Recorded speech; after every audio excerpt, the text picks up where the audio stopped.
Item 10E, adopt a resolution authorizing the city manager to execute a contract with Bellecci and Associates to provide engineering services for the Kains to Angus sewer bypass project in an amount not to exceed $139,855.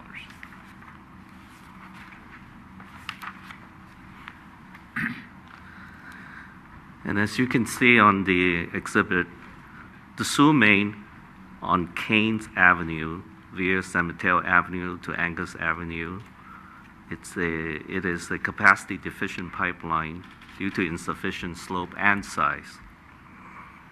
This pipe is also in poor condition due to its age. This section of sewer main is the last remaining capacity deficient improvement project that was recommended in the 2000 sewer master plan. The project was originally included in the fiscal year 03 to 04 capital improvement program, but was later deferred in order to coordinate with the Caltrain grade separation project schedule.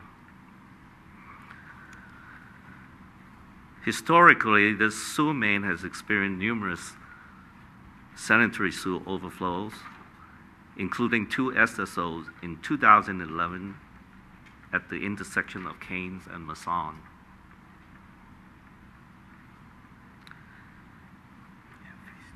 In order to coordinate with the Caltrain grade separation project, the Kains sewer project has been divided into 3 separate sections.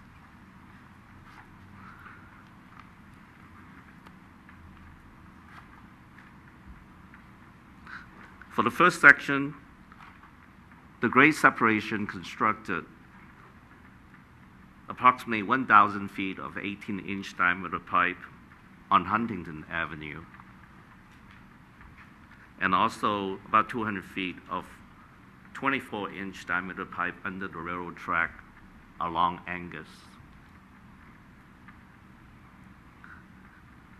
This work was funded by the grade separation project since the alignment of the sewer main is within the footprint of the grade separation project. This work was completed in April 2012. To coordinate with the grade separation construction project through Posey Park, the city accelerated the second section of the project and constructed a 180-foot section of 15-inch diameter pipe from the last manhole at Kains Avenue to the new sewer main on Huntington. And this work was completed in July 2012. Now, this agenda item is for the design of the third and final phase of the Kains to Angus sewer project. And this final phase includes approximately 1,000 feet of sewer main along Kains between Hensley and San Mateo Avenue, 600 feet of new sewer main on San Mateo Avenue between Kains and Angus, and 300 feet of sewer main on Huntington south of San Bruno Avenue. As mentioned earlier, we had a combined RFP for the Trenton sewer project and the Kains sewer bypass project.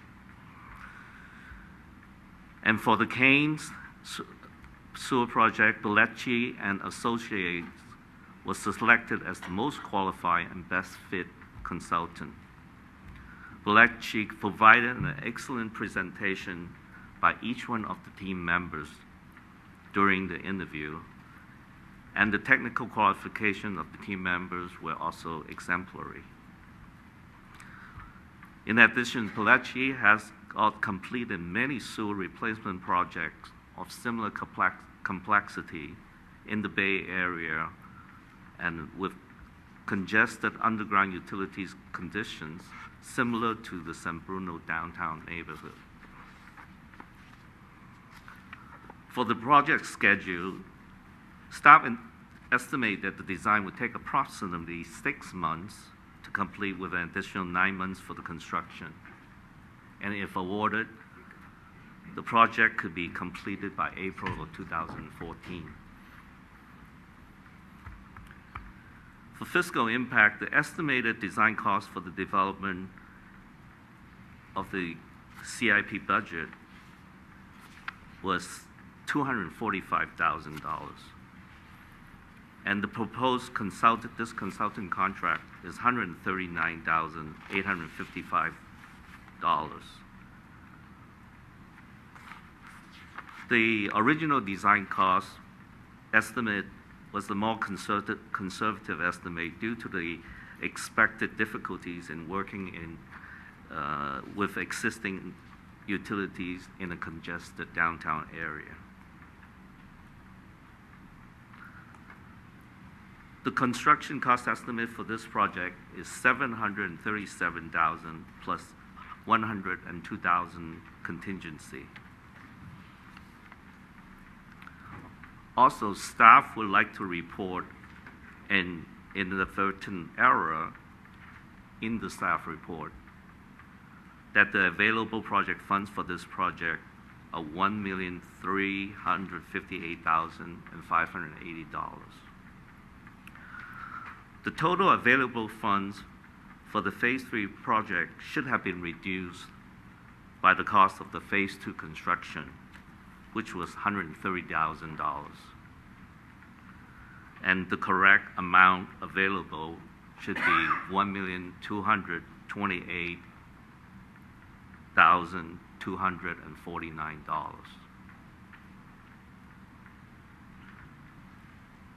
The total project estimate, including design, construction, contingency, staff management, and inspection, is $1,131,855,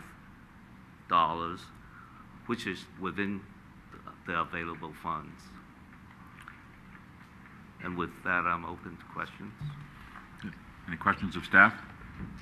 Rico? Mine, really quick.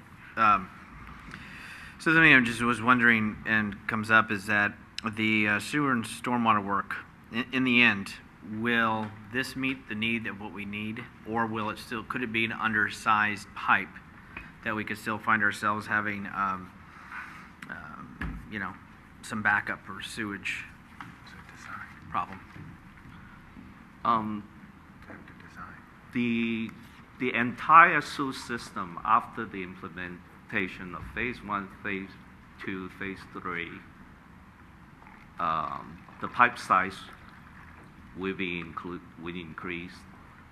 The pipe slope will also be increased. For example, on Huntington, that pipe was originally a 10-inch pipe, and we put it in different alignment with deeper slope into an 18-inch pipe. The sewer pipe crossing Posey Park, there wasn't a pipe there before, and the pipe was pretty much flowing flat down San Mateo Avenue through Artichoke Joe parking lot onto Angus. So now we actually created a bypass by building that 150 feet of bypass sewer at a 15-inch pipe at a much higher slope. And also with the deeper slope here, we provide an opportunity for the new sewer on Kains and on San Mateo flowing north to tie in at a much deeper elevation, which will provide the adequate slope and size to take away the flow for this, transmit the flow in this neighborhood. To specifically respond to your question, this project is the last capacity improvement project identified in our existing master plan. The reason why this capacity-related project was postponed due to the Great Separation Project timing. The draft sewer master plan update, which is in a draft form and wasn't approved yet and wasn't discussed with you yet, identifies additional capacity-related issues in our system unknown to us before the update of the sewer master plan. And you will have that further presentation at the time when the updated sewer master plan will be discussed.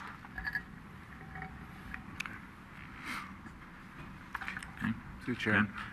I'm just curious. We're talking two different projects. You went out to RFP for this project and the Trenton project. You had them all over the place, and you had eight of the same companies bidding. I'm just curious. Was West Yost not even? They were clearly not as qualified to do this project as Belice. I mean, I'm just trying to get an idea of why wouldn't it be easy to work with the same company on, and you basically give the same reasons why you selected each of them because they have experience, and I mean, but is this one just a little more different that, that West Yost, probably wouldn't have been able to do it as well? Yes, as I mentioned earlier, the selection criteria were work plan and approach, qualification of the team members, innovation, and ability to meet project schedule. And then each member of the selection board will rate the consultant, their presentation, their past experience, and rate it on a score sheet.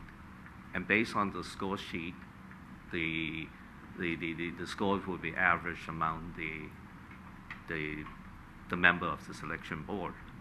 And based on those scores, it agrees with our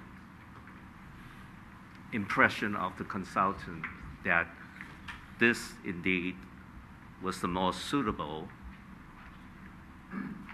best fit for the project. I mean, Belice to Kains and West Yost by their innovative proposal to the Trenton Sewer project.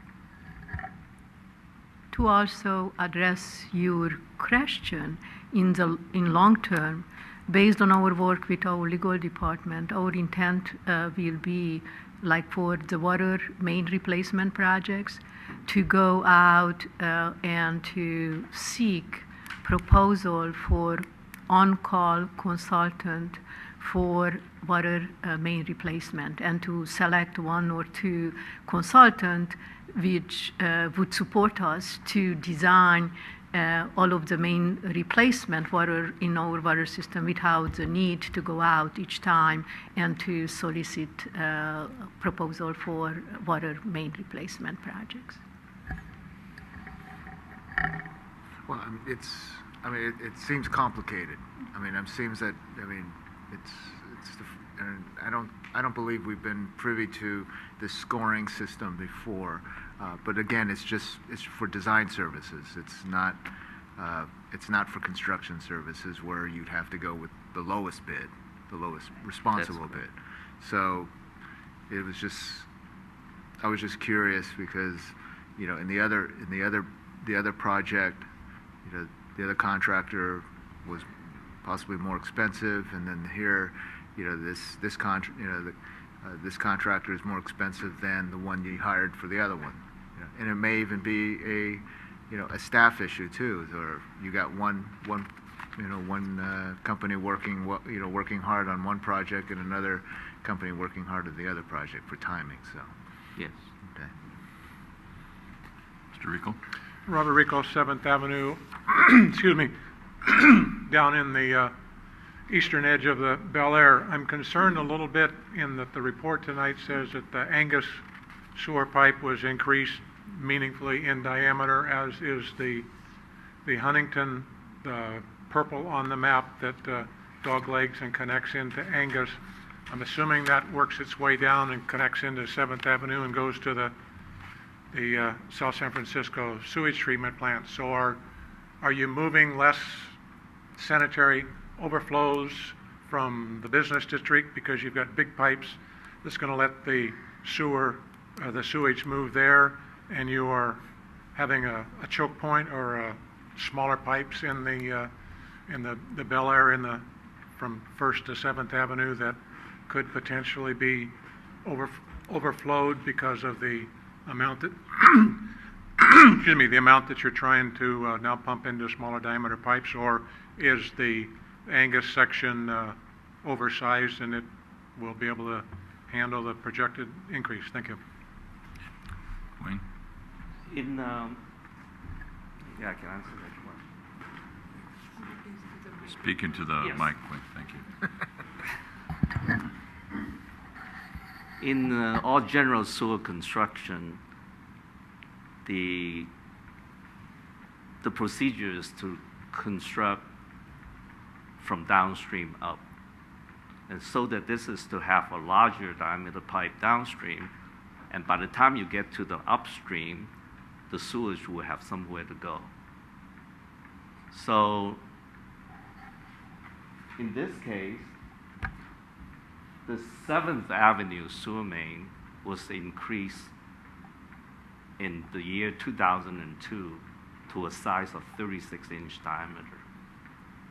And then the Angus sewer between 7th Avenue and 1st Avenue was increased to 27-inch diameter.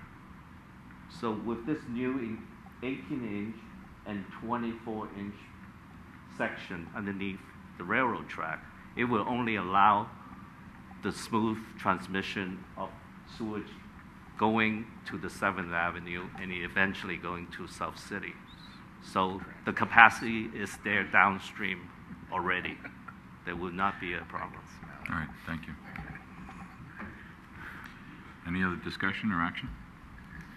Get to it. I'll introduce the resolution. Vice Mayor Ibarra. Aye. Councilmember Medina. Aye. Councilmember Salazar. Aye. Councilmember O'Connell. Aye.